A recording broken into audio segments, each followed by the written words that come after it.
అస్మద్గురుభ్యో నమః. శ్రీరంగసింహగిరిదేశికపాదసేవా ప్రాప్తాఖిల ద్రవిడ వేద రహస్య జాతం శ్రీగౌతమాన్వయజమాశ్రిత భాగధేయం గోపాలదేశికమహం శరణం ప్రపద్యే. మాధౌలాన్వయ సంజాతమప్పలార్య తనూభవం గోపాలాచార్య సచ్ఛాత్రం వందే వెంకటదేశికం.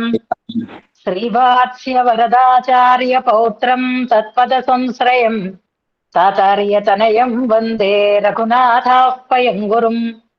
కాశ్యపాన్వయ సంజాతం నారాయణ పదాశ్రితం శ్రీమన్నారాయణం వందే యతీశ్వర శ్రియాజుషం.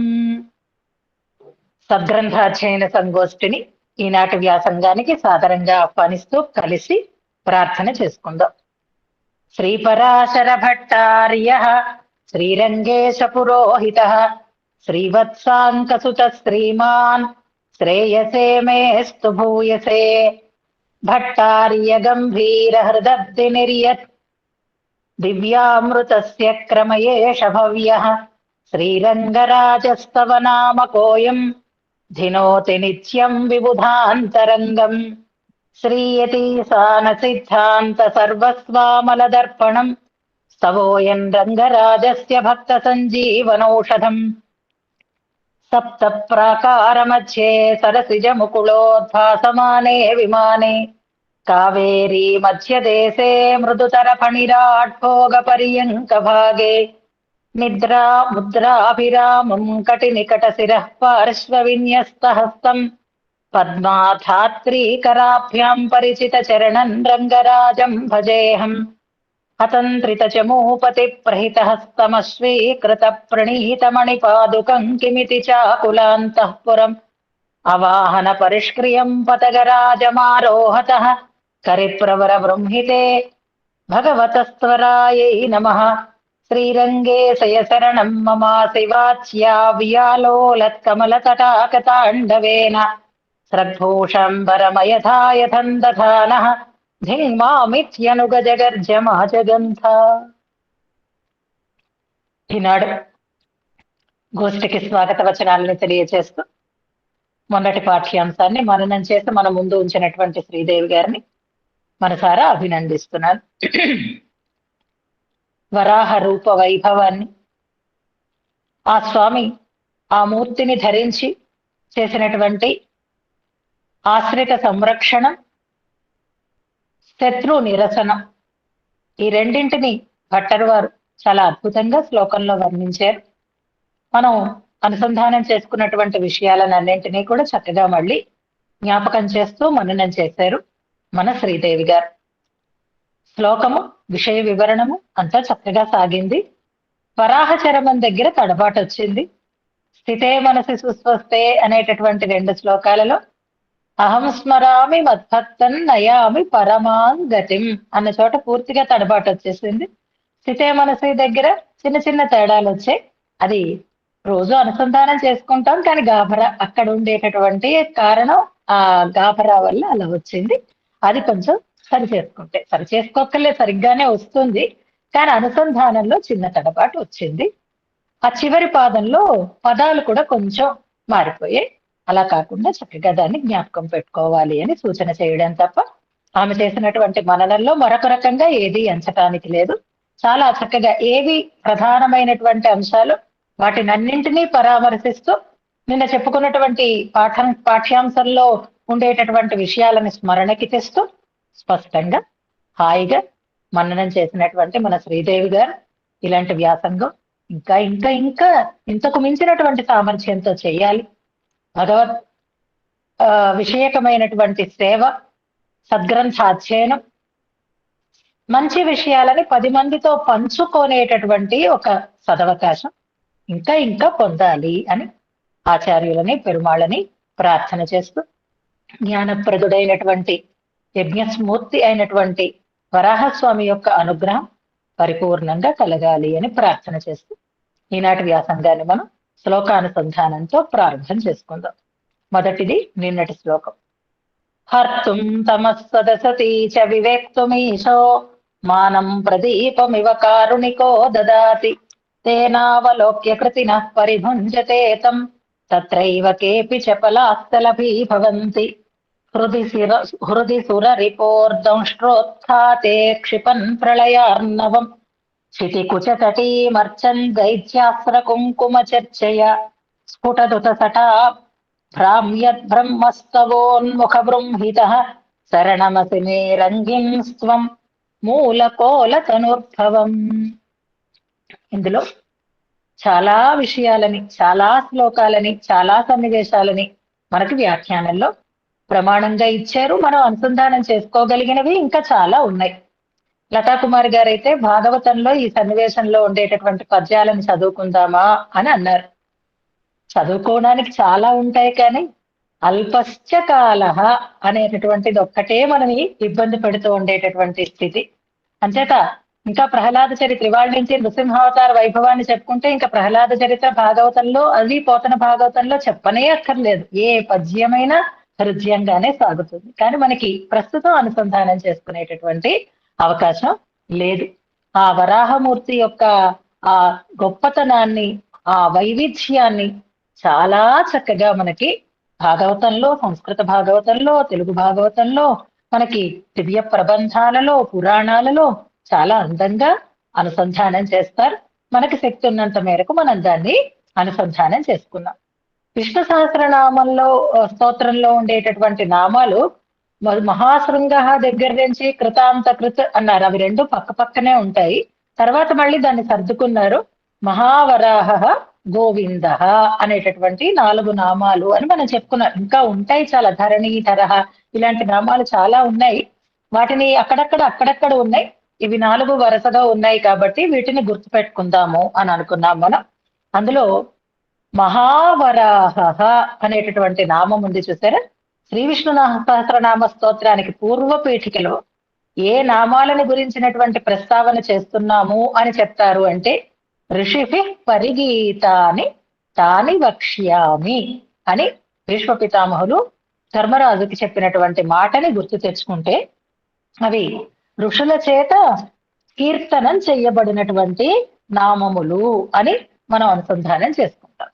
అలా ఋషులు నా కీర్తనం చేసినటువంటి నామములలో ఒక నామంగా మహావరాహ అనేటటువంటి పదంతో కీర్తనం చేసినటువంటి విష్ణు పురాణ శ్లోకాన్ని మనకి ఆ నామాన్ని వివరించేటప్పుడు ఇస్తారు. అంటే విష్ణు పురాణాన్ని మనకు అందించినటువంటి పరాశర మహర్షి అలాంటి పద ప్రయోగాన్ని చేశారనమాట. ఆ శ్లోకం తతఃసముక్షిప్య ధరాం స్వదంష్ట్రయ మహావరాహ స్ఫుట పద్మలోచన రసాతలాదుత్పలపత్ర సన్నిభిః సముత్థితో నీల ఇవ అచలో మహాన్ అంటారు. ఓ నల్లటి కొండ పైకి లేచినట్లుగా వచ్చాడు అంటారు.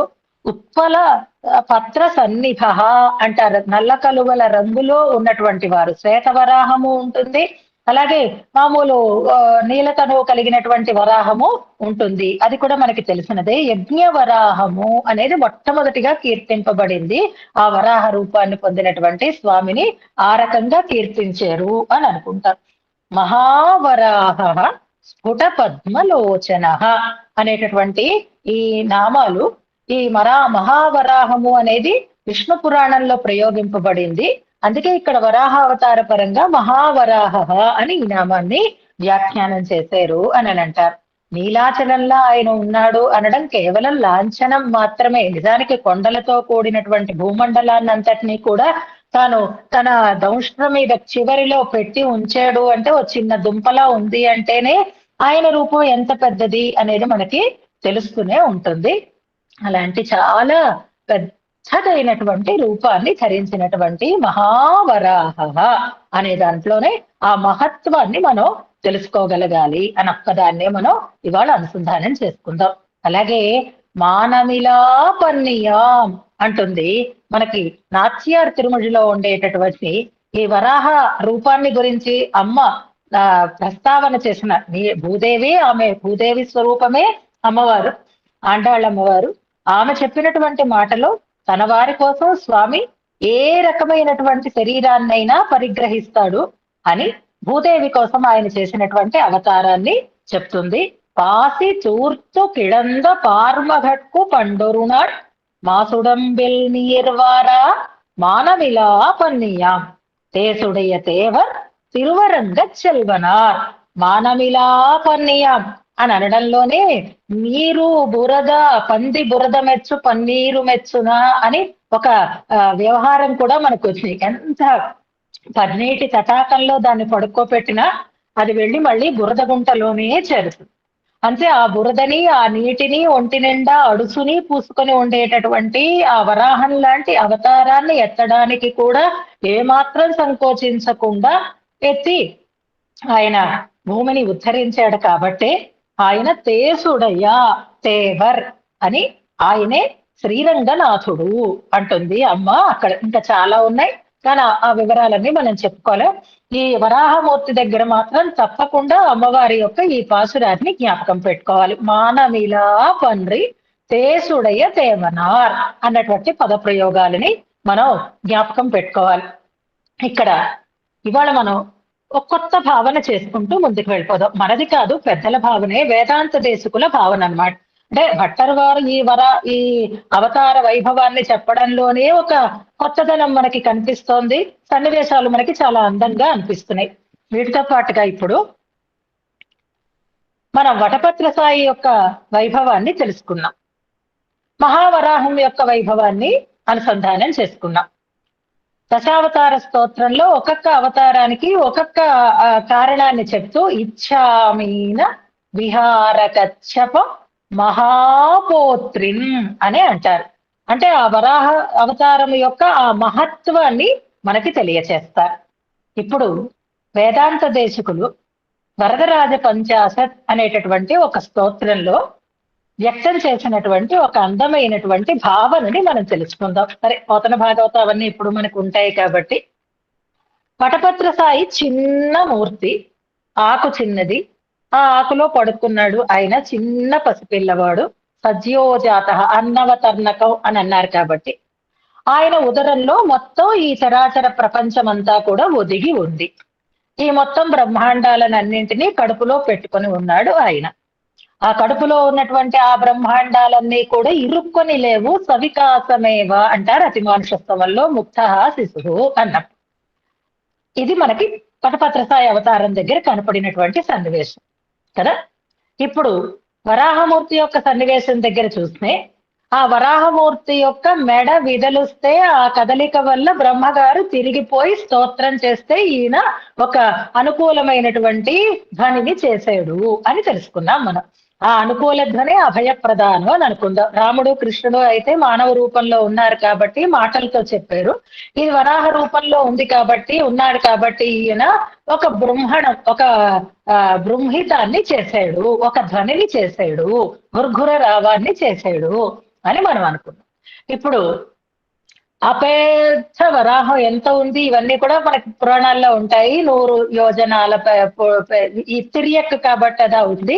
దానికి 3 రెట్లు ఉన్నతిని కలిగి ఉంది, ఉద్ధృతిని కలిగి ఉంది. ఇప్పుడు మెడ జూలు తాలూకు కదలిక వల్ల కదిలిపోతూ ఉండేటటువంటి స్థితి సత్యలోకంలో ఉండేటటువంటి బ్రహ్మగారికి కదిలింది అంటేనే ఆ అపేక్ష వరాహ రూపాన్ని మనం దర్శించవచ్చు. కొన్ని సందేహాలకి సమాధానాలు ఉండవు, గుర్తుపెట్టుకోండి.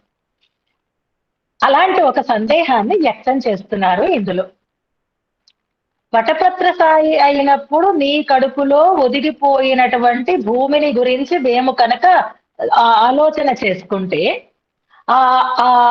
ఆ బ్రహ్మాండ మండలం యొక్క ఆ విస్తృతి పరిమితమైనది అని అనిపించాలి, అంతే కదా. ఆ చిన్న బాలుని ఉదరంలో ఇదంతా పెట్టుకున్నాడు అంటే అది ఒదిగిపోయి ఉంది. ఎందుకంటే పిల్లవాడు పెద్ద ఆకారంతో కనపడడం లేదు కాబట్టి అది ఆయనలోనే ఒదిగిపోయింది. అంటే అలా తనలో ఒదిగేటట్లుగా చేసుకున్నాడు. అదే అఘటిత ఘటనా సామర్థ్యం అని అనుకున్నాం.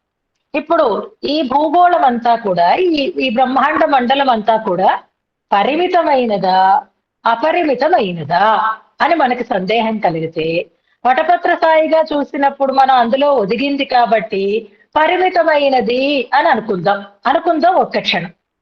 ఇప్పుడు అది పరిమితమైనది అయితే ఇప్పుడు ఈయన మహావరాహ రూపాన్ని ధరించాడు. ఇప్పుడు ఈ వరాహ రూపం ఎక్కడ ఒదిగి ఉంది, ఎందులో ఒదిగి ఉంది అంటే, ఇగో ఈ ఒక భూమిని ఉద్ధరించడం కోసం ఆయన పాతాళంలోకి వెళ్ళాడు కదా.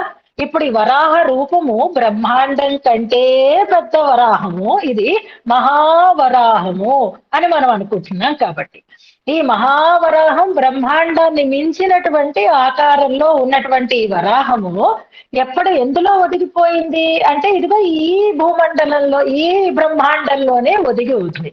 ఈ ఒదిగి ఉండడం ఎలా ఉంది అంటే, మనకి తెనాలి రామకృష్ణుడి కథలు చెప్పుకున్నప్పుడు లేదా అవధానాలు చేసినప్పుడు సమస్యాపూరణమని ఒక సమస్యను ఇస్తూ ఉంటారు.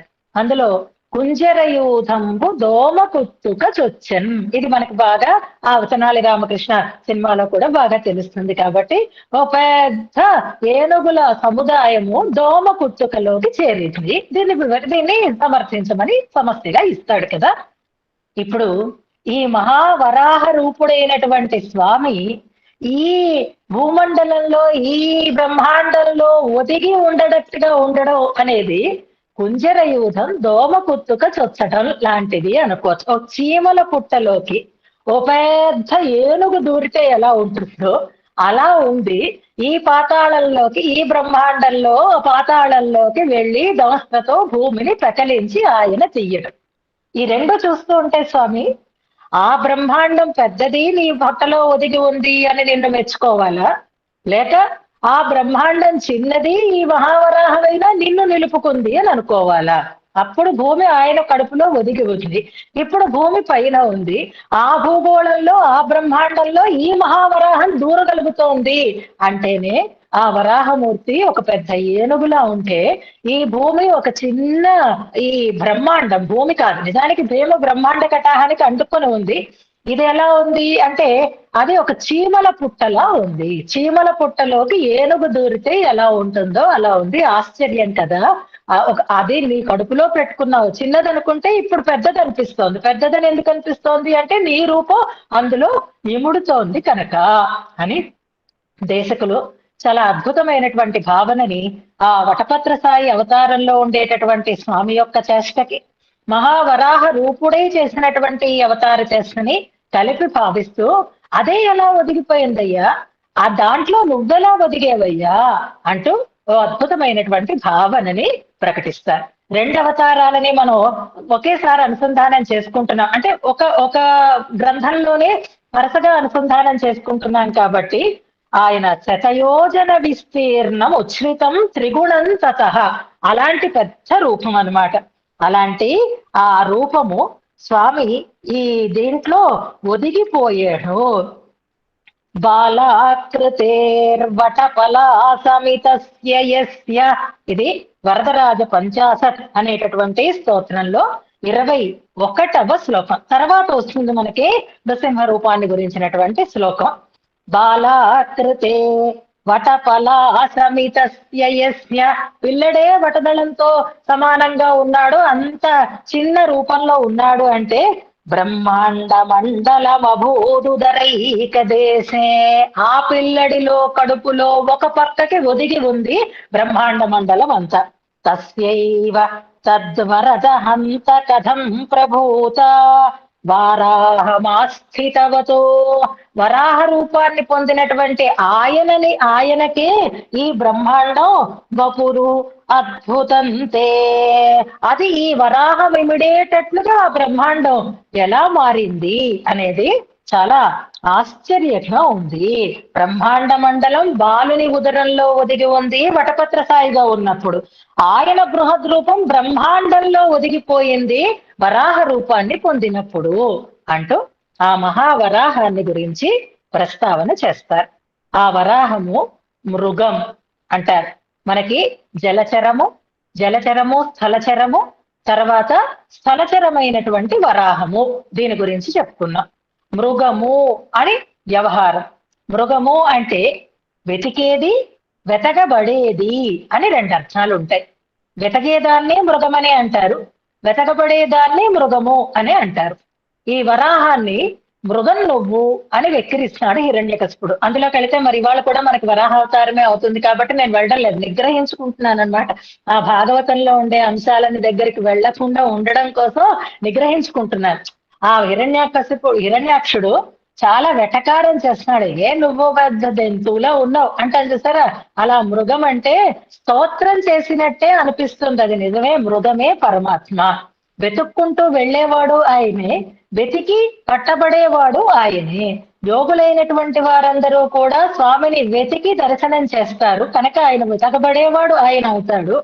ఇలా ఆశ్రిత సంరక్షణం కోసం దుష్టులని వెతుక్కుంటూ తానే వెళ్లి సంహరించేటటువంటి వాడు అవుతాడు ఆయన అంటూ ఆ మృగ రూపాన్ని ధరించినటువంటి వరాహమూర్తిని మనం ఒకసారి దర్శనం చేసుకుంటూ మనకి ఈ వరాహ రూప వైభవాన్ని గురించి నిత్యం అంటే శుక్రవారాల పూట అనుసంధానం చేసుకోమని చెప్తారు పెద్దలు. చాలా మంది ఇంతకు ముందు పెద్దలందరూ కూడా అనుసంధానం చేస్తూ ఉండేవారు. ఒక స్తోత్రం మాంగళ్య వివృద్ధి స్తోత్రం అని అంటారు. దాంట్లో వరాహ వైభవాన్ని గురించి చెప్పేటటువంటి శ్లోకాలు చాలా ఉంటాయి. హతో హిరణ్యాక్ష మహాసుర పురా పురాణ పుంసా పరమేనయేన వరాహ రూపస్థపతి ప్రజాపతి మమాస్తు మాంగళ్య వివృద్ధయే హరి అని అద్భుతమైనటువంటి స్తోత్రం. సాయంకాలం సంధ్య వేళ శుక్రవారం పూజ చేసుకుంటూ అమ్మవారిని ఆరాధన చేసుకుంటూ మాంగళ్య వివృద్ధి కోసం అనుసంధానం చేసుకునే రోజులు ఎంత పవిత్రంగా ఉండేవో, ఎంత హాయిగా ఉండేవో. ఇవాళ 24 గంటలు రిమోట్ పెట్టుకొని ఆ సోఫాలో చారపడి ఆ టీవీకి అతుక్కుపోయి ఆ ఏది కనిపిస్తే దాన్నే చూస్తున్నాం, కానీ ఇలాంటి అనుసంధానాలు చేసుకోవడమే లేదు. హతో హిరణ్యాక్ష మహాసుర పురా అన్నది మనకి ఇక్కడ చెప్పారు. ప్రళయార్ణవాన్ని ఆయన హృదయంలో నింపుతున్నాడు. భూదేవి హృదయం మీద కుంకుమ చర్చని చేస్తున్నాడు. ఈ రెండింటిలో ఆంతర్యం మనం గ్రహించాల్సింది ఏది అంటే, అలాంటి ఆశ్రిత విరోధుల హృదయాలలో భయాన్ని నింపుతున్నాడు ఆయన. ప్రళయార్ణవాన్ని నింపడం అంటే భయాన్ని నింపుతున్నాడు ఆయన. ఈ హృదయంలో కుంకుమ చర్చ చేస్తున్నాడు అనంటే ఆ భూదేవికి భారాన్ని తొలగించి ఆనందాన్ని కలిగిస్తున్నాడు. ఈమె హృదయాన్ని ఆనందంతో నింపుతున్నాడు, అలాంటి వారి హృదయాన్ని భయంతో నింపుతున్నాడు. ఇలా ఎన్నో రకాలైనటువంటి అంతరార్థాలని మనకి తెలియచేస్తూ, అలా ప్రళయార్ణవంలో మునిగిపోతున్నటువంటి భూమిలాగే సంసారం అనే సముద్రంలో మునిగిపోతూ ఉండేటటువంటి మనని కూడా ఆ భూమిని ఉద్ధరించినట్లుగానే ఉద్ధరించేటటువంటిది ఈ వరాహమూర్తి అని భావన చేసుకుంటూ మనం ఇక నృసింహావతారం దగ్గరికి చేరుకుంటున్నాం. నృసింహ ఇప్పుడు అవతారాల వర్ణనలో 10 అవతారాలకి 10 శ్లోకాలు మాత్రమే లేవు. మొదట మీనా అవతారాన్ని గురించి చెప్పేటప్పుడు 2 శ్లోకాలలో చెప్పారు. ఒకటి ఆయన వేదాలను తెచ్చి ఇవ్వడం, 2 ఆయన ప్రళయార్ణవంలో విహారం చేయటం. తర్వాత హయగ్రీవ అవతారము, హంస అవతారము చెప్పారు. తర్వాత వటదళం, ఇవి ఒక్కొక్క శ్లోకంలోనే చెప్పారు. తర్వాత అమృత మథనం, అది కూడా ఒక శ్లోకంలోనే మనం తెలుసుకున్నాం. తర్వాత గజేంద్ర మోక్షణం అనేటటువంటి సన్నివేశాన్ని 4 శ్లోకాలలో చెప్పారు. తర్వాత మళ్ళీ మనకి వరాహావతారాన్ని ఒక శ్లోకంలో చెప్పి ఇప్పుడు నృసింహస్వామిని 3 శ్లోకాలలో మనకి వివరణ చేస్తున్నారు. అంటే ఇక్కడి నుంచి 64, 65, 66 శ్లోకాలలో నృసింహ వైభవమే మనకి చెప్పబడుతూ ఉంటుంది. భద్రమైనటువంటి మూర్తి నృసింహమూర్తి. భద్రము అంటే మంగళకరమైనటువంటి మూర్తి అంటారు. ఆ నృసింహస్వామి యొక్క సన్నిధిలో ఉండేటటువంటి ప్రాంతాలు గాని, ఎక్కువగా నృసింహస్వామి దైవంగా కలిగినటువంటి ప్రాంతమే తెలంగాణ ప్రాంతం. ఆంధ్ర ప్రాంతం అని అనుకోవాలి. ఇప్పుడు 2గా విడేయి కాబట్టి ఎక్కువగా గుట్టలుండి నృసింహస్వామి వెలసి ఉండేటటువంటి స్థానాలుగా కలిగినటువంటి ప్రాంతం అంతా అది. కనుక నృసింహుడు నిత్యము కొలవబడేటటువంటి దైవం. ఆ స్వామి యొక్క వైభవాన్ని మనం ఇక 3 శ్లోకాలలో అనుసంధానం చేసుకోబోతున్నాం. తండ్రి కొడుకు ఇద్దరు కూడా నృసింహ వైభవాన్ని చెప్పడానికి 3 శ్లోకాలనే ఎంచుకున్నారు. 3 చెప్పారు. మనకి సుందర బాహుస్తవంలో కూడా 3 శ్లోకాలలోనే కూరతాళ్వాన్ నృసింహస్వామి వైభవాన్ని చెప్పి ఆయనే ఇదిగో సుందర బాహుస్వామి అని అన్నారు. అలాగే ఇక్కడ కూడా 3 శ్లోకాలలోనే భట్టర్ వారు కూడా చెప్తున్నారు. అందులో చెప్పిన ఆ 3 శ్లోకాల క్రమం ఏమిటి, ఇందులో చెప్పబడుతూ ఉండేటటువంటి క్రమం ఏమిటి, ఇదొకటి మనం జాగ్రత్తగా గుర్తుపెట్టుకోవాలి. కూరతాళ్వాన్ చెప్పినటువంటి శ్లోకాలలో నృసింహమూర్తి యొక్క ఆవిర్భావ సమయంలో కలిగినటువంటి అల్లకల్లోలాన్నంతటినీ వివరణ చేస్తారు మొదటి శ్లోకంలో. మనం ఇప్పుడు మొదటి శ్లోకాన్ని అనుసంధానం చేసుకోబోతున్నాం. ఈ మొదటి శ్లోకంలో భట్టర్ వారు అలాంటి అల్లకల్లోలాన్ని చూడటం లేదు. నృసింహస్వామి స్తంభంలోంచి ఎంత భయంకరంగా పైకి వచ్చాడో, వచ్చినప్పుడు ప్రకృతిలో మొత్తం పంచభూతాలు ఎలా ఎలా మార్పుని పొందిపోయాయో, ఎలాంటి ఆ ఒక హడావిడి ఏర్పడింది, ఎలాంటి భయోత్పాతం కలిగింది అనే దాన్ని అక్కడ మనం దర్శిస్తాము. ఆ శ్లోకంలో తర్వాత మనం చివరిలో అనుసంధానం చేసుకుందాం. 3 రోజులు సుందరబాహుస్తవంలో ఉండేటటువంటి శ్లోకాన్ని కూడా మనం అనుసంధానం చేసుకుందాం.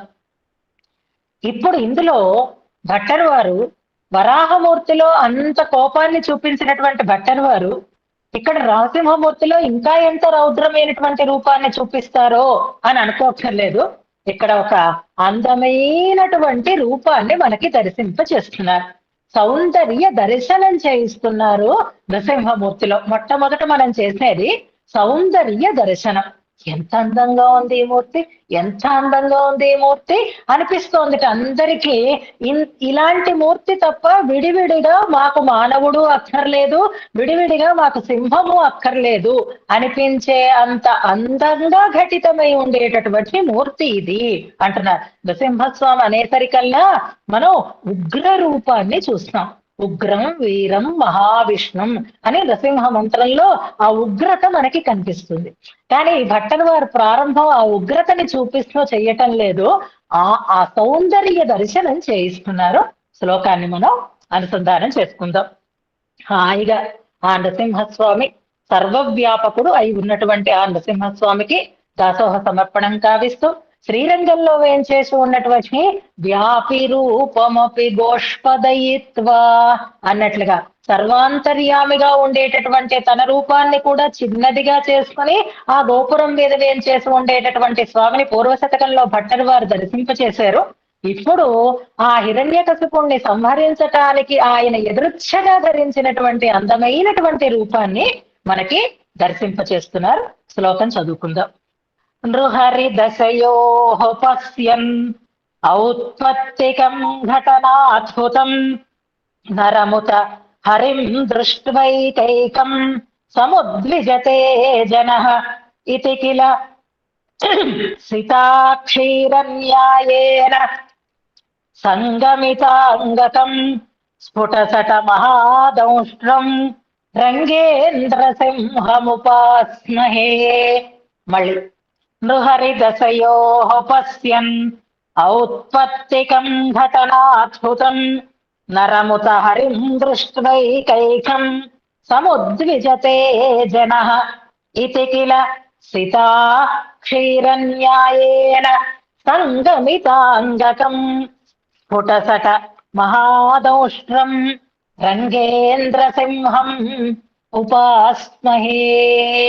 ఎప్పుడైనా మళ్ళీ శ్రీరంగం వెళితే, ఇప్పుడు వెళ్ళాం, చాలా సార్లు వెళ్ళాం, ఇంకా వెళతాం భగవద్ అనుగ్రహం ఉంటే. కానీ రంగనాథుణ్ణి రంగనాథుడిగా సేవిస్తున్నాం ఇన్నాళ్ళు. ఇప్పుడు ఉత్తర శతకం అనుసంధానం చేసుకున్న తర్వాత రంగనాథుణ్ణి సింహంగా, నరసింహంగా మనం సేవించగలిగేటటువంటి దృష్టిని కలిగి ఉండాలి. అందుకే వెనకటి పూర్వశతకంలో మనకి నరసింహస్వామిని నరసింహస్వామిగా చూపించారు, గోపురం మీద మేట్టహరియ సింగర్ని చూపించారు. అంచేత లోపల ఉండేటటువంటి రంగనాథుడు, శ్రీరంగంలో వేంచేసి ఉండేటటువంటి నరసింహుడు, ఈ ఇద్దరు విడివిడిగా మనకి కనిపించారు. కానీ ఇప్పుడు రంగనాథుడే సింహం, రంగేంద్ర సింహం అంటున్నారు. ఇది సంబోధన కాదు సుమండి, ఈ శ్లోకంలో సంబోధనార్థకమైనటువంటి పదం లేదు కనుక రంగేంద్ర అనేది సంబోధన అని అనుకోకండి. రంగేంద్ర సింహం, రంగేంద్రుడు అనేటటువంటి సింహం అంటే సింహమే రంగేంద్రుడు, రంగేంద్రుడే సింహము రూపకం అన్నమాట. అభేదం చెప్పబడుతోంది. ఆయనని ఉపాస్మహే అనే క్రియతో ఉపాసిస్తున్నాము అంటున్నారు. ఉపాస్మహే అనేది ప్రధానమైనటువంటి క్రియాపదం. రంగేంద్ర సింహం, రంగేంద్ర సింహమును ఉపాస్మహే అంటున్నారు. అంచేత రంగేంద్ర అనే దాన్ని విడదీసుకోవద్దు. రంగేంద్ర సింహం అనేది ఒకటే పదం. ఇక ఇందులో ఉండేటటువంటి అవాంతర క్రియలు స్పష్టంగానే ఉన్నాయి, గమనించండి. పశ్యన్ అనేది ఒకటి అవాంతర క్రియ, దృష్ట్వా అనేది ఒక అవాంతర క్రియ, సంగమిత అనేది కూడా ఒక అవాంతర క్రియగా విడదీసుకుందాం, లేదా సంగమితాంగకం అనేటటువంటి పదాన్ని పూర్తిగా ఒకే పదంగా కూడా భావన చేసుకోవచ్చు. పశ్యన్, దృష్ట్వా అనే వాటిని రెండింటిని అవాంతర క్రియలు అని అనుకుందాం. ఉపాస్మహే అనేది పరిపూర్ణ క్రియ అని అనుకుందాం. ఉపాస్మహే, ఉపాసిస్తున్నాము. ఇది మనందరినీ కలుపుకొని భట్టర్ వారు అంటూ ఉండేటటువంటి మాట. ఎవరిని ఉపాసిస్తున్నాము అంటే రంగేంద్ర సింహాన్ని ఉపాసిస్తున్నాం. ఏ అవతారాన్ని చెప్పినా అది శ్రీరంగనాథునిలో ఆయన సమన్వయం చేస్తున్నారు అని ముందరే మనం చెప్పుకున్నాం. ఆ రంగేంద్ర సింహము ఎలా ఉంది అనే దాన్ని తర్వాత ముందు పాదాలలో మనకి వర్ణన చేస్తున్నారన్నమాట. ఇక్కడ కర్తగా జనహ అనే మరొక పదం కూడా ఉంది. ఉపాస్మహే, ఉపాసిస్తున్నాము అంటే మేము ఉపాసిస్తున్నాము అని మనం అందరం భట్టర్ వారితో కలిపి మనం అని చెప్పుకోవాలి. కానీ జనహ అనే పదం కూడా ఇంకొకటి ఉంది, అది కూడా కర్తృపదమే. దానికి తగినటువంటి క్రియ అవాంతర క్రియగానే మనం ఇంకొకటి చెప్పుకోవచ్చు, లేదా పరిపూర్ణ క్రియగా కూడా చెప్పుకోవచ్చు. సముద్విజతే అనేటటువంటి క్రియాపదం మరొకటి ఉంది చూడండి, రెండవ పాదం చివరిలో ఉంది. సముద్విజతే, ఉపాస్మహే, ఇవి రెండు పరిపూర్ణ క్రియలు అని అనుకుంటున్నాం. సముద్విజతే అనే దానికి కర్త జనహ అనేది, ఉపాస్మహే అనే దానికి వయం అని తెచ్చిపెట్టుకోవాలన్నమాట కర్తృపదాన్ని. ఇప్పుడు ప్రారంభం చేస్తున్నారు బృహరి రూపాన్ని. ఈ రూపం అలవాటు అయిపోయిన తర్వాత ఇక వేరే ఇంకేది నచ్చటం లేదు, అంత అందంగా ఇది ఒదిగి ఉంది అనే దాన్ని చెప్తూ ప్రారంభం చేస్తున్నారు. నృహరి దశయోహో, నరము హరి సింహము, నరుడు సింహము. నృహరి దశయోహో, నరునిగాను సింహముగాను రెండు దశలని పొంది, రెండు స్థితులను పొంది, విడివిడిగా కాదు, ఈ రెండు కలిసినటువంటి స్థితి. ఇదే మనకి పూర్వ శతకంలో కూడా చెప్పారు. తర్వాత మనం జ్ఞాపకం చేసుకుందాం. క్వచన ధ్రువస్పరి అని, క్వచన నృపరిపాటీవాసితం అంటూ సింహంగాను నరునిగాను కూడా ఉన్నటువంటి రూపాన్ని అహమలమవలంబ అనే శ్లోకంలో కూడా చెప్తారు. ఇక్కడ నృహరి దశయో, నరహరి దశని పొంది ఉన్నాడు ఆయన. పశ్యన్, అలా నృహరి దశని పశ్యం చూసినటువంటి వారు.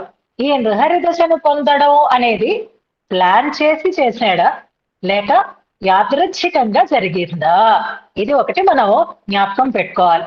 పరమాత్మ అవతరించాలి అంటే లోకంలో అధర్మం పెరగాలి. ఆ అధర్మం వల్ల సాధువులకి బాధ కలగాలి. సాధు సంరక్షణం కోసం పరమాత్మ అవతరించాలి.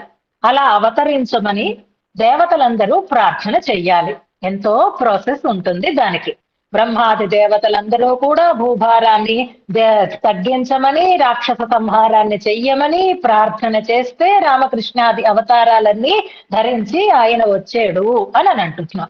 అలాగే హయగ్రీవాది అవతారాలు కూడా బ్రహ్మగారు గోల పెడితేనే ఆ వేదాలను ఇవ్వడం కోసం ఆయన వచ్చాడు అని అనుకుంటున్నాం. కానీ అన్ని అవతారాల కంటే నృసింహావతారానికి ఉండేటటువంటి ప్రత్యేకత ఏది అని అంటే, ఇలా చెయ్యాలని పరమాత్మ ప్లాన్ చేసుకోలేదు, ఇలా చెయ్యి అని ఎవరు ఆయనని ప్రార్థన చెయ్యలేదు, అది అలా జరిగిపోయింది అంతే. అందుకే దాన్ని యాదృచ్ఛికం అంటారు. యాదృచ్ఛికంగా జరిగింది అంటే అనుకోకుండా జరిగినది అని అర్థం అన్నమాట. పరమాత్మ నేను ఇలాగ రెండు రూపాలని ధరించి పుడతాను, ఆవిర్భవిస్తాను అని అనుకోలేదు. హిరణ్యకశిపుడు స్తంభాన్ని తడతాను అని అనుకోలేదు. ప్రహ్లాదుడు స్తంభంలోంచి బయటికి వస్తాడు అని అనుకోలేదు. ఎవ్వరూ దేనికి ప్రిపేర్డ్ గా ఉండి చేసినది కాదు. అది ఎవ్వరూ ఆలోచించకుండానే ఎవ్వరూ దాని గురించినటువంటి ఒక రూపకల్పన చెయ్యకుండానే యాదృచ్ఛికంగా జరిగిపోయింది అంతే. కానీ అది ఏమైపోయింది? అద్భుతంగా విజయవంతం అయిపోయింది అన్నమాట. అనుకోకుండా చేసిన పనులే ఎప్పుడూ చక్కగా అందరినీ అలరించేవిగా ఉంటాయి. అలాగే పరమాత్మ కూడా ఈ రూపాన్ని ధరిస్తాను అని తానే అనుకోలేదుట. కానీ అనుకోకుండా అలాగే ఉత్పత్తిని పొందాడు. అంచేత ఈ నృహరి దశ అనేది ఔత్పత్తికం అంటారు. అంటే స్వాభావికమైనటువంటి ఘటన కలిసి ఉన్నది. ఇప్పుడు ఈ మధ్యనల్లా చూపించేవారు, ఇప్పుడు చూపించటం లేదు.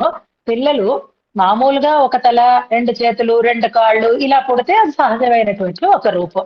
అలా కాకుండా కొంతమంది వింత శిశువులు జన్మిస్తూ ఉంటారు. వాళ్ళకి కాళ్ళు 4 కలిసి ఉంటాయి, లేదా తలలు 3 కలిసి ఉంటాయి. కవల పిల్లలే తలలు విడిపడకుండా ఉంటాయి. వాణి ఏదో పేర్లతో ఇద్దరిని చూపిస్తూ ఉండేవారు. చాలా రోజులు మనం టీవీలో చూస్తూ ఉంటాం. వాళ్ళకి రకరకాల ఆపరేషన్స్ చేసి సెపరేట్ చేయటానికి కూడా ప్రయత్నం చేశారు. శరీరాలు 2 కానీ శిరస్సులు 2 అంటుకుని ఉన్నాయి.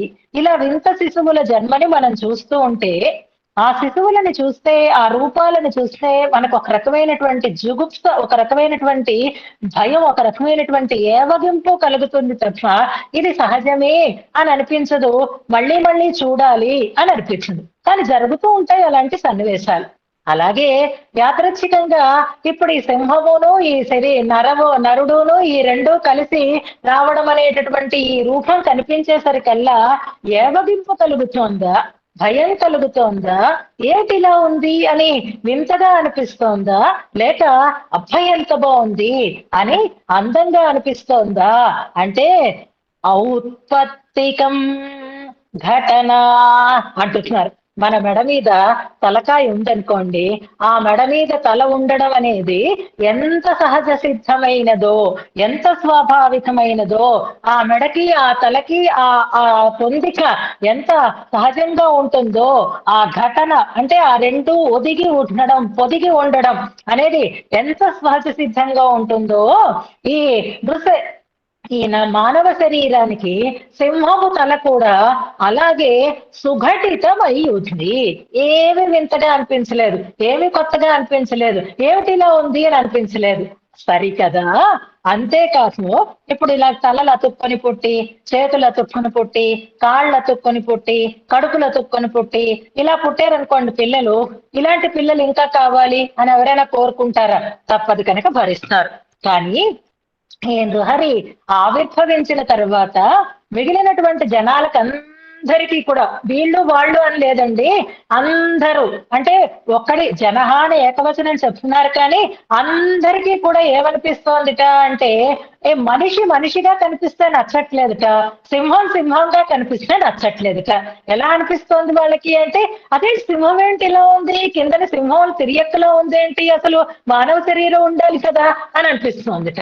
నరుణ్ణి చూస్తే అదేంటి మామూలు తలకాయ ఉంది, సింహం తలకాయ ఉండాలి కదా, ఈ రూపం బాగోలేదు అని మానవ రూపము నచ్చటం లేదుట, సింహ రూపము నచ్చటం లేదుట. ఇది ఎలాగా అంటే చూడండి, ఇప్పుడు వైట్ రైస్ ఎవరికీ నచ్చదు. ఎంచేత ఇదివరకైతే అన్నం పరబ్రహ్మ స్వరూపం అని అన్నం లేకుండా కడుపు నిండేది కాదు, అది భోజనం చేసినట్లుగా ఉండేదే కాదు. ఎన్ని రకాలైనటువంటి ఐటమ్స్ తయారు చేసినా అన్నం ప్రధానమైనటువంటి అంశంగా మనకి వడ్డిస్తూ ఉండడం అనేది ఉండేది. ఇప్పుడు వైట్ రైస్ ని ఎవరైనా లైక్ చేస్తున్నారా చెప్పండి? అదేంటది వైట్ రైస్ ఏంటి, ప్లెయిన్ రైస్ ఏమిటి అంటున్నాం. ఎందుకని అంటే అన్ని కలగా పులగాలు చేసుకొని తినడం అనేది అలవాటు అయిపోయింది మనకి. ప్లెయిన్ గా ఉండేటటువంటి దాన్ని చూస్తే ఇప్పుడు ఏమనిపిస్తోంది? ఛీ, ఇలా ఉందేంటి అని అనిపిస్తోందా లేదా? దాంట్లో ఏదైనా అన్నం పప్పు విడివిడిగా కాకుండా కదంబ ప్రసాదం అయితే చాలా బాగుంది అని ఇప్పుడే మనం అలవాటు పడుతున్నాం. నేను కదంబం అని ప్రసాదంగా చెప్తున్నాను, ఇంకా మీకు చాలా చాలా రైసులు తెలుసు కాబట్టి అది కలగలుపుగా ఉంటే అదే బాగుంది, అదే అసలైనది అని అనిపిస్తుంది. కలవకుండా ఉంటే అదేమిటి ఇలా ఉంది అనిపించేటటువంటి స్థితికి వచ్చింది కదా. అలాగే నృహరిగా ఆయన అవతరించిన తర్వాత జనానికి ఏది చూడడానికి అలవాటు పడిపోతున్నారట అంటే, ఆ కలయికలో ఉండేటటువంటి ఆ అందం చూసిన తర్వాత జనానికి పశ్యన్, అది చూడండి ఇప్పుడు నృహరి దశయో నరసింహముల యొక్క స్థితి. ఔత్పత్తికం ఘటన, సహజ సిద్ధమైనటువంటి ఆ ఘటన, అద్భుతం, ఆ కలయికలో ఉండేటటువంటి ఆశ్చర్యాన్ని, అందాన్ని, అద్భుతాన్ని పశ్యన్, చూసి అది ఎంత స్వభావ సిద్ధంగా ఉంది, ఎంత అందంగా ఉంది అని అనిపించి, నరం ఉత హరిం, విడిగా మానవుణ్ణి చూసిన, విడిగా సింహాన్ని చూసిన, ఇక్కడ హరి అంటే సింహము అని అర్థం సుమండి, పరమాత్మ అనే అర్థంలో అనుకోకండి. నృహరి పైన చెప్పారు, మళ్ళీ అదే పదాలు కిందని కూడా చెప్తున్నారు. నరం ఉత హరిం, పోనీ మనిషిని చూసినా నచ్చడం లేదు, వెరైటీగా సింహం మొహం ఉంటే బాగుండును అని. సింహం కూడా నచ్చటం లేదు, ఎందుకంటే శరీరం మానవ శరీరం ఉంటే బాగుండును అని చూసి, దృష్ట్వా ఏకైకం.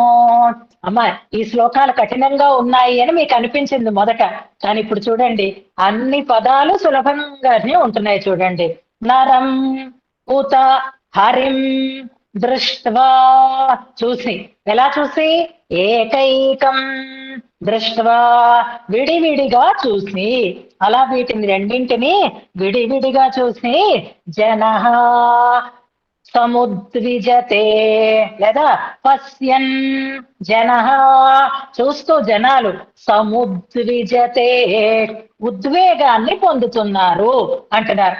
ఉద్వేగాన్ని పొందడం అంటే అర్థం ఏమిటి? సి అనుకుంటున్నారనమాట, జుగుప్స్ అని పొందుతున్నారు. ఇది బాలే, ఇది బావులేదు, ఇది బావులేదు, ఇలా బావులేదు అని ఎలాగైతే మనం ఏవగించుకుంటామో అలాగా కేవలం నర రూపాన్ని చూసినా, కేవలం సింహ రూపాన్ని చూసినా జనః సముద్విజతే, ఏవగించుకుంటున్నారు. అంటే ఈ నృహరి దశని పొందినటువంటి ఈ రూపము ఎంత అందంగా ఒకదానితో ఒకటి పొందికగా ఉందో దాన్ని బట్టే మనకి తెలుస్తోందనమాట. ఎంత బాగా కలిసి ఉంది, ఆ ఘటనాద్భుతం ఎలా ఉంది అనే దాన్ని తర్వాత చెప్తున్నారు. సముద్విజతే జనః ఇతి కిల, ఈతి కిల అంటున్నారు. అంటే నిజంగా అలాగే అయిపోయింది కదా ఇప్పుడు అని ఆ ప్రసిద్ధి, ఆ భావన, ఆ ఆలోచన జనాలు ఎలా మారిపోయారో ఇప్పుడు దీన్ని బట్టి మనకి తెలుస్తోందనమాట. ఇవాళ చూడండి, మనిషి శరీరంలో ఉండేటటువంటి అవయవాలలాగే అయిపోయింది కదా మనకి. చేతిలో పట్టుకునేటటువంటి ఫోన్ కూడా, స్మార్ట్ ఫోన్ కూడా శరీరంలో ఒక అవయవం. ఆ వ్యక్తిని చూసి చేతిలో ఫోన్ లేకపోతే ఆయనని ఫిజికల్లీ హ్యాండిక్యాప్డ్ అనుకోయేటట్లుగా ఉన్నాయి కొన్ని కొన్ని వస్తువులు. అలా మనలో కలిసిపోయినట్లుగా భావించి, అదేంటది చేతిలో ఫోన్ లేదేంటి అని అనుకునేటట్లుగా ఎలా అనిపిస్తోందో, అలాగే ఆ నరహరి రూపం ఎంత బాగా కలిసింది అంటే, సీతా క్షీర న్యాయేన, ఇక్కడ మరొక న్యాయాన్ని చెప్తున్నారు. ఇంతకు ముందు మనం దండాపూపిక న్యాయం అని ఒక న్యాయాన్ని గురించి చెప్పుకున్నాం. ఇంకా ముందు ముందు చాలా వస్తాయి. దండాపూపిక న్యాయం ఏ శ్లోకంలో వచ్చింది, ఏ సందర్భంలో వచ్చింది, తర్వాత మనం జ్ఞాపకం చేసుకుందాం. ఇక్కడ సీత అంటే కలకండ, క్షీర అంటే పాలు, సీతా క్షీర న్యాయేన, పంచదార పాలు కలిసినట్లుగా అంటారు. పాలు నీళ్లు కలిసిపోయినట్లుగా అని మామూలుగా మనం పాలు నీళ్లు కలుపుకుంటాం, కానీ దానివల్ల పాల రుచి తగ్గుతుంది. ఇక్కడ ఈ రూపం మరింత రుచిజనకంగా ఉంది, మరింత ఇష్టాన్ని కలిగించేదిగా ఉంది కనుక సీతా క్షీర న్యాయం అంటారు. ఒక్కసారి పాలల్లో పంచదార వేసి కలిపిన తర్వాత దానిని మళ్ళీ వేరు చెయ్యడం అనేది సాధ్యం కాదు. ఆ పాలల్లో పంచదార అంత చక్కగా కలిసిపోతుంది. పాలు నీళ్లు కలిస్తే వేరు చేయటానికి హంస వస్తుంది, కాబట్టి పాలల్లోంచి నీరు వేరవడానికి తగినటువంటి అవకాశం ఉంటుంది. కానీ పాలు పంచదార కలిపితే పాలల్లోంచి పంచదార విడతీయటానికి వీలు లేకుండా కలిసిపోతుంది. కలిసిపోవడం మాత్రమే కాకుండా దానికి ఉండేటటువంటి రుచిని మరింతగా పెంచేది అవుతుంది. అలాగే ఈ బృహరి స్థితి కూడా అలాగే ఉంది. సీతా క్షీర న్యాయేన సంగమిత అంగకం. ఎంత చక్కగా కలిసి ఉన్నది ఆ రూపము అననంటే పాలు పంచదార కలిసినట్లుగా కలిసి ఉన్నది. అంటే తేడా ఏమాత్రం తెలియకుండా ఉంది. పాలని చూపించి పంచదార వేసి ఇందులో పంచదార వేసావా లేదా చెప్పు అంటే చెప్పడానికి వీలు లేకుండా ఇది పంచదార ఇవి పాలు అని వేరే చెప్పడానికి వీలు లేకుండా ఎంతగా కలిసిపోయి ఉంటాయో అంతగా కలిసిపోయి ఉన్నటువంటి స్థితి అన్నమాట ఇది అంటున్నారు. సంగమిత అంగకం. సంగమిత కలిసినటువంటి అంగకం. జీలకర్ర బెల్లంలా కూడా కాదు, నిజానికి ఇంకేవి కాదు. స్థితాక్షీర న్యాయమే సరి అయినటువంటి న్యాయం. అందుకే పాలు నీళ్ళల్లా కూడా కాదు.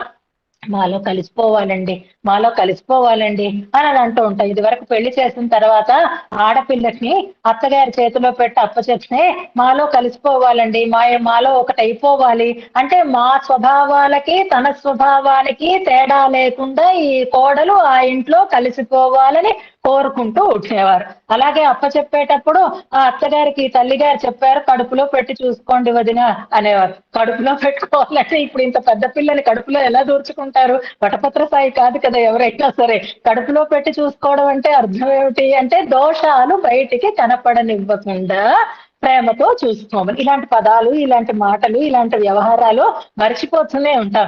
మాలో ఒకటిగా కలిసిపోయిందండి అనడంలో అర్థం ఏమిటి?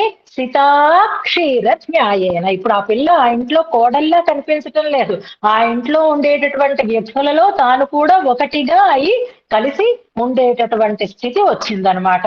అలా కలిసింది ఇప్పుడు ఆ నృహరి రూపము. అంత సంగమిత అంగకం. ఎంత మంచి పద ప్రయోగాలు చేస్తున్నారో భట్టర్ వారు. సంగమిత అంగకం.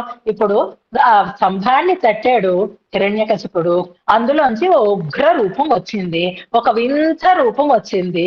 నిజానికి వాళ్ళ నాన్నగారిలాగా అప్పుడు అంతా చుట్టుపక్కల ఎంత అల్లకల్లోలమైందో దాన్ని వర్ణించటం మానేసి ఈయన కొంచెం ఈస్థెటిక్ సెన్స్ ఎక్కువేమో భట్టర్ వారికి. అందుకని ఆ వస్తున్నటువంటి ప్రహ్లాదమూర్తిని ఆ నృసింహమూర్తిని ప్రహ్లాదునిలా దర్శిస్తున్నారనమాట. ప్రహ్లాదునికి కూడా ఆ రూపం భయాన్ని కలిగించలేదు, మరింతగా ఆనందాన్ని కలిగించింది. కాబట్టి భట్టర్ వారు ఇప్పుడు ప్రహ్లాదుని స్థితిలో ఉన్నారనమాట.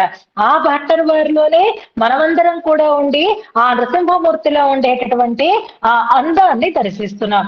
అది సంగమితాంగకో. ఏ మాత్రం తేడా లేకుండా కలిసిపోయి ఉన్నాయి ఆ నరసింహ రూపములు. అంతేనా? స్ఫుట సట మహా దంష్ట్రం. సింహాన్ని చూస్తున్నారు. సింహాన్ని చూసి ఏదో మనం జూలో ఉండేటటువంటి సింహాన్ని చూసినప్పుడు ఎంత అందంగా ఉంది, ఎంత చక్కగా నడుస్తుంది, ఎంత జూలు ఉంది, ఎంత మంచి కలరు, చూడు చూడు ఆ కళ్ళు ఎలా ఉన్నాయో, అమ్మో మన వైపే చూసి గర్జిస్తోంది అని మురిసిపోతూ ఉంటాము, ఫోటోలు తీసుకుంటూ ఉంటాం. అదే తిరుమలలో మనం వెళుతున్నప్పుడు ఆ సింహమో చిరుతో దగ్గర వచ్చి నిలబడిందే అనుకోండి, అప్పుడు వెంటనే సెల్ ఫోన్ తీసి నువ్వు ఫోటో తీస్తావా లేకపోతే భయపడి వెనక్కి పారిపోతావా ఒకసారి గుర్తుపెట్టుకో. అంటే నీకు రక్షణ ఉన్నంత వరకు అది అందంగానే కనిపిస్తుంది, కానీ నీ పక్కనే ఉన్నప్పుడు, నీకు ఎదురుగా ఉన్నప్పుడు నువ్వు దాంట్లో ఉండేటటువంటి అందాన్ని చూడగలిగే స్థితి ఉంటుందా? చూస్తున్నారు భట్టర్ వారు. చూడండి ఇప్పుడు నృసింహస్వామిని భక్తులు అలా దర్శిస్తారనమాట. భయం అనేది కలగనివ్వకుండా స్ఫుట సట ఆ జూలు స్ఫుటంగా కనిపిస్తోంది, పెద్ద జూలు కలిగి ఉన్నటువంటి రూపాన్ని చూపిస్తున్నారు. అంటే మనకి నర రూపం ఎలాగా అలవాటైనదే ఇక సింహ రూపాన్ని చూపించాలి. చూడండి ఆ నరసింహ సంగమిత అంగకంలో స్ఫుట సట చక్కగా స్ఫుటంగా కనిపిస్తూ ఉండేటటువంటి సటలతో కూడి ఉన్నది, జూలుతో కూడి ఉన్న మహాదంష్ట్ర. ఓ పెద్ద పళ్ళు ఉన్నాయి, మహాదంష్ట్ర కోరలతో కూడి ఉంది. అంటే తీక్ష్ణమైనటువంటి దంతములని కలిగి ఉన్నటువంటి రంగేంద్ర సింహం ఉపాస్మహే. ఏమిటండి భట్టర్ వారు పార్టీ మార్చేశారా అని అనుకోవచ్చలేదు. ఆయన ఈ నృసింహాన్ని ఎక్కడ చూస్తున్నారు? రంగనాథునిలో చూస్తున్నారు. కాబట్టి స్ఫుట సట మహాదంష్ట్ర. ఇవి రంగనాథుల్లో కనిపిస్తాయా? కనిపించవే. చూడండి, ఈ రంగేంద్ర సింహాన్ని చూడండి, రంగనాథుణ్ణి సింహంగా చూడండి. అప్పుడు మీకు నరసింహ కలిసినటువంటి ఒక స్థితి కనిపిస్తుంది. అంతేకాదు అది స్ఫుట సటలు కలిగి మహాదంష్ట్రలతో కూడినటువంటి ఆ రంగేంద్ర సింహాన్ని ఉపాస్మహే.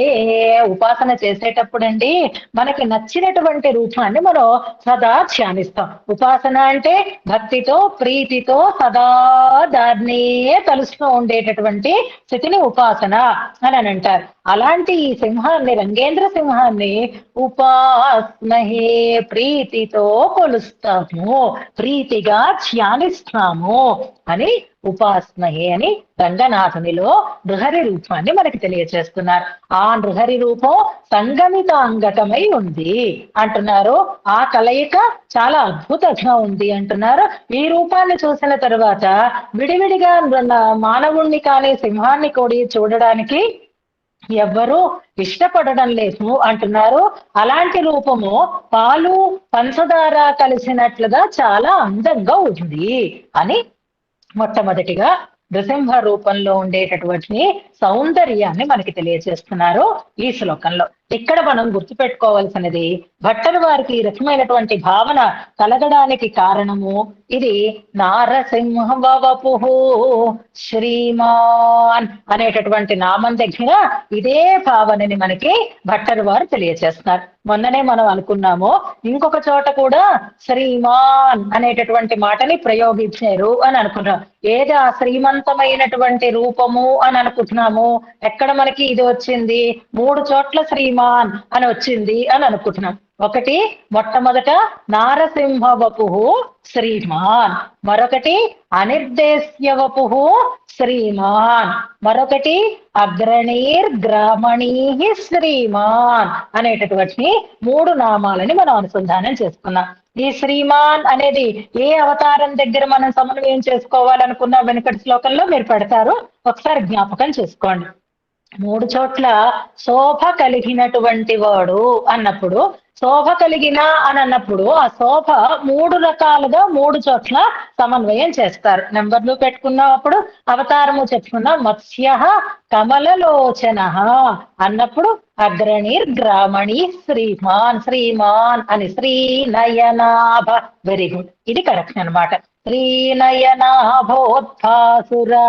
అన్నప్పుడు మనం మత్స్య రూపము, అమ్మ యొక్క నేత్రములు, ఈ రెండిటికి సామ్యాన్ని చెప్పే చోట చెప్పుకున్నాం. అక్కడ 3 చోట్ల శ్రీమత్వం అనేది 3 రకాలుగా సమన్వయం చేస్తారు అని అనుకున్నాం. ఇక్కడైతే ఆయన మత్స్యరూపుడు అయిన ఆయనలో పరత్వ శోభ స్పష్టంగా కనిపిస్తోంది అని శ్రీమాన్ అన్నారు. అక్కడ మనకి అగ్రణీర్గ్రామణి శ్రీమాన్ మత్స్యావతార సందర్భంలో. అనిర్దేశ్య వపుః శ్రీమాన్ అన్నప్పుడు ఆ స్వామి యొక్క రూపము పాంచభౌతికమైనది కాదు, పంచోపనిషన్మయమైనది. అలాంటి దివ్యమైనటువంటి విగ్రహానికి ఆభరణాలు కూడా ఉన్నాయి. ఆ ఆభరణ శోభతో ఆయన ప్రకాశిస్తున్నాడు అని శ్రీమాన్ అని దివ్యమైనటువంటి ఆభరణ శోభ అక్కడ చెప్పబడింది. నారసింహ వపుః శ్రీమాన్ అన్న చోట అక్కడ మనం చెప్పుకున్నాం, వేరు వేరు రూపాలు రెండు ఒక చోట చేర్చినప్పటికీ కూడా ఏ రకమైనటువంటి వికృతత్వము లేకుండా అందంగా కనపడుతూ ఉండేటటువంటి రూపము కలిగిన అని అక్కడ శ్రీమాన్. ఆ శోభ ఎలాంటిది, ఆ శ్రీ ఎలాంటిది అంటే ఇక్కడ చెప్తున్నారు చూడండి. విష్ణు సహస్రనామంలో వివరించినటువంటి వ్యాఖ్యాన పంక్తులని మనకి పేజ్ నంబర్ 473లో ఇచ్చారు. ఒకసారి అనుసంధానం చేసుకుందాం. పరస్పర దుర్ఘట అపూర్వ వికృత రూప పరిగ్రహాదపి, వికృత రూప పరిగ్రహాదపి, వికృత రూపాన్ని ధరించినప్పటికీ కూడా, ఇప్పుడు మత్స్య రూపం అనుకోండి, ఇప్పుడు మత్స్యమూర్తిని మనం సేవించాలి అంటే కిందనంతా మీనాకారంలో, పైన వచ్చేసరికల్లా తిరుముఖ మండలం మాత్రం మానవ ముఖంగా మనకి రూపం కనిపిస్తుంది. అది చక్కగానే ఉంటుంది, ఎందుకంటే కిందన చాప ఆకారంలో ఉండడం అంతంగానే కనిపిస్తుంది. కానీ ఇప్పుడు ఇది వికృత రూపంగా చాలా భయంకరమైనటువంటి సింహపు ముఖం పైన ఉండి కిందని నరరూపం ఉంటే అది వికృత రూప పరిగ్రహమే.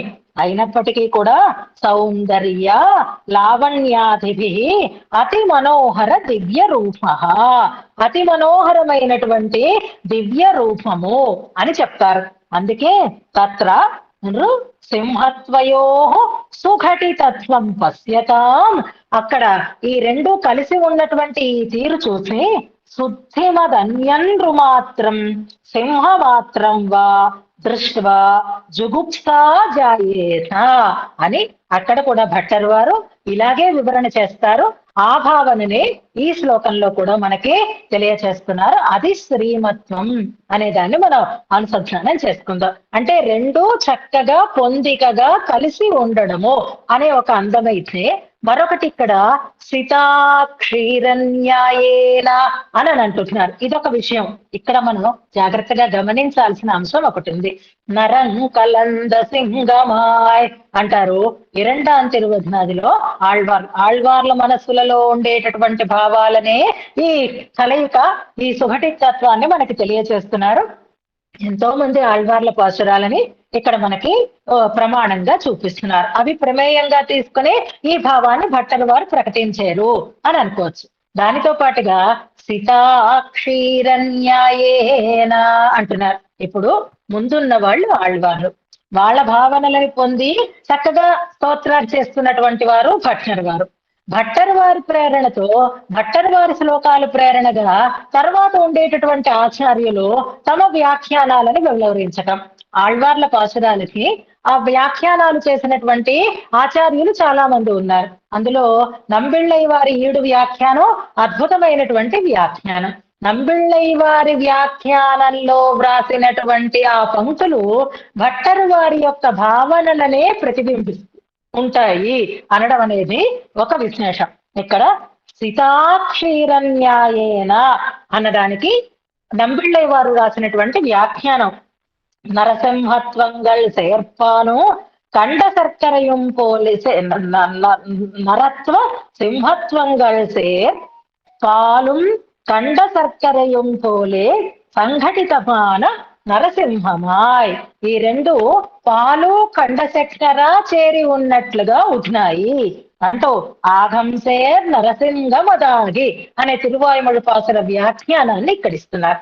ఇక్కడ మనం భట్టర్ వారి వైభవాన్ని ఎలా గుర్తించాలి అని అంటేను, సాధారణంగా అండి సమకాలీనులని మెచ్చుకోరెవరు కూడా. వాళ్ళలో ఎంత గొప్పతనం ఉండనివ్వండి. ఇప్పుడు భగవద్ రామానుజులు ఇంత గొప్పవారు అంత గొప్పవారు అని ఇప్పుడంటే ఇది కాదు. ఆ కాలంలో భగవద్ రామానుజులని కాదన్నటువంటి వాళ్ళు ఎంతమంది ఉన్నారో, గుర్తించినటువంటి వాళ్ళు ఎంతమంది ఉన్నారో మనకి తెలిసినటువంటి సమకాలీనులు ఎప్పుడూ కూడా ఎంత వైభవం ఉన్నా సాధారణంగా మెచ్చుకోరు. అంతేకాదు సమకాలీనులు చెప్పిన వాటిని ప్రమాణంగా కూడా అంగీకరించరు. కానీ భట్టర్ శ్రీ సూక్తులు ఎంతటి పరమ ప్రమాణములు అనంటే, నంబిళ్ళై వారికి భట్టర్ వారికి కాలంలో పెద్ద తేడా లేదు కదా. భట్టర్ వారి శిష్యులు నంజీయర్ వారి శిష్యులు నంబిళ్ళై కదా. నంజీయర్ వారు భట్టర్ వారు సమకాలికులే అనేది మనకు తెలిసినటువంటి విషయమే. అంటే నంజీయర్ వారి శిష్యులైనటువంటి నంబిళ్ళై వారికి భట్టర్ వారి కాలానికి పెద్దగా మహా అయితే ఒక 100 సంవత్సరాలు కూడా తేడా ఉండదు. 50-40 సంవత్సరాలు అనుకుంటున్నా, అంతకంటే ఎక్కువ తేడా ఉండేటటువంటి అవకాశం లేదు. అలాంటప్పుడు భట్టర్ వారి శ్రీ సూక్ష్ములని, భట్టర్ వారి శ్లోకాలని, అందులో ఉండేటటువంటి భావాలని పరమ ప్రమాణంగా భావించి తమ వ్యాఖ్యానాలలో నంబిళ్ళై వారు అందించారు అంటేనే భట్టర్ వారికి ఉండేటటువంటి ఆ వైదుష్యము, భట్టర్ వారి ఆ గ్రంథాలకు ఉండేటటువంటి స్తోత్రాలకు ఉండేటటువంటి ఆ ప్రామాణ్యము మనకి తెలుస్తుంది అనమాట. తర్వాత కాలంలో ఇదిగో పూర్వాచార్యుల వాక్యులు అని అనుకుంటాం. ఇప్పుడు మనవాళ్ళ మామూలుల తర్వాత మరెవరిని మనం పెద్దగా ప్రమాణంగా స్వీకరించినట్లుగా అలా ఉండాలి. ఆ కాలానికి భగవద్ రామానుజుల మాటలు ప్రమాణం అని అనుకోవాలి. కానీ భట్టర్ వారి యొక్క సితాక్షీరన్యాయేన అనేటటువంటి మాటని ఇందులో వారు అనువదిస్తున్నారు అంటేనే నంబిళ్ళై లాంటి మహానుభావులకి భట్టర్ వారి పట్ల ఉండేటటువంటి ఆ ఆదర గౌరవాలు మనకి చాలా స్పష్టంగా తెలుస్తాయి. తర్వాత వారు కూడా ఇదే మాటలని అనుసరించినటువంటి ప్రమాణాలను కూడా మనకి ఇస్తారు. ఎలా అది ఇప్పుడు ఆచార్యులకి నమస్కారము, భగవంతునికి నమస్కారం ఆచార్య నమస్కారంతో చెయ్యాలి. ఎలాగా అంటే పాలు పంచదారతో కలిస్తే రుచిని కలిగించినట్లుగా. ఇది మనం ముందు గురు పరంపర చెప్పుకున్నాం.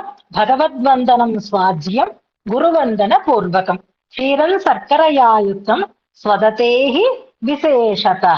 ఇలాంటి ఈ ప్రయోగాలన్నీ కూడా ఇదిగో సీతా క్షీరన్యాయేన అనేటటువంటి దానిని అనుసరించి వచ్చేయి అంటూ ఇక్కడ 2-3 ప్రమాణాలను మనకి వ్యాఖ్యానంలో ఇస్తారు. అంచేత అలా అద్భుతమైనటువంటి అందంగా పొదిగినటువంటి సంగమిత అంగకమైనటువంటి ఆ రంగేంద్ర సింహాన్ని ఉపాసిస్తున్నాము అంటూ ఆ నృహరిగా ఉండేటటువంటి ఆ స్వామి యొక్క అద్భుతమైనటువంటి సౌందర్య వర్ణనతో ప్రారంభం చేస్తున్నారు నృసింహావతార వైభవాన్ని. ఇక్కడ ఔత్పత్తికం ఘటన అనేటటువంటి ప్రయోగం ఉంది. ఔత్పత్తికం అంటే సహజ సిద్ధమైన, పుట్టుకతో వచ్చిన అంటారు. పుట్టుకతో వచ్చిన వాటిని సహజములు అని అంటారు. స్వాభావికమైన సహజమైనటువంటి పొందిక అని అక్కడ మనం చెప్పుకున్నాం. దానికి ఇంకో పాఠాంతరం ఉంది. ఔత్పత్తికం ఘటన అంటారు. ఔత్పత్తికం అంటే ఉత్పాతాన్ని కలిగించేటటువంటి అనేటటువంటి ఒక అర్థం. ఉత్పాతము అంటే ప్రమాదము అని అర్థం అన్నమాట. ఔత్పత్తికం ఘటన ఉత్పాత సూచకమైనటువంటి ఘటన. ఏదైనా ఒక వింత దుర్ఘటిస్తే ఏదో పెద్ద ప్రమాదం ముంచుకొస్తోంది అని అనిపించేటట్లుగా ఎప్పుడూ లేని విధంగా ఈ హరి రూపం కలిగి ఉండడం అనేది ఏదో ఉత్పాతాన్ని సూచిస్తోంది అన్నట్లుగా హఠాత్తుగా స్తంభంలోంచి ఆయన ఆవిర్భవించాడు అని ఔత్పత్తికం అని ఒకటి చెప్తున్నారు. ఇంకొక అర్థం చెప్తారు. ఉత్పాత సూచకము అని చెప్తారు. స్వభావ సిద్ధమైన అంటారు. స్వభావ సిద్ధమైనటువంటి సహజమైనటువంటి పొందిక అన్నది ఎక్కువ మనకి అందంగా అనిపిస్తుంది. ఆ సౌందర్యాన్ని తలుచుకుంటూ రంగనాథుణ్ణి నృసింహంగా భావించి ఉపాసిస్తూ ఈ శ్లోకాన్ని ఉపదేశాత్మకంగా అనుసంధానం చేసుకుందాం.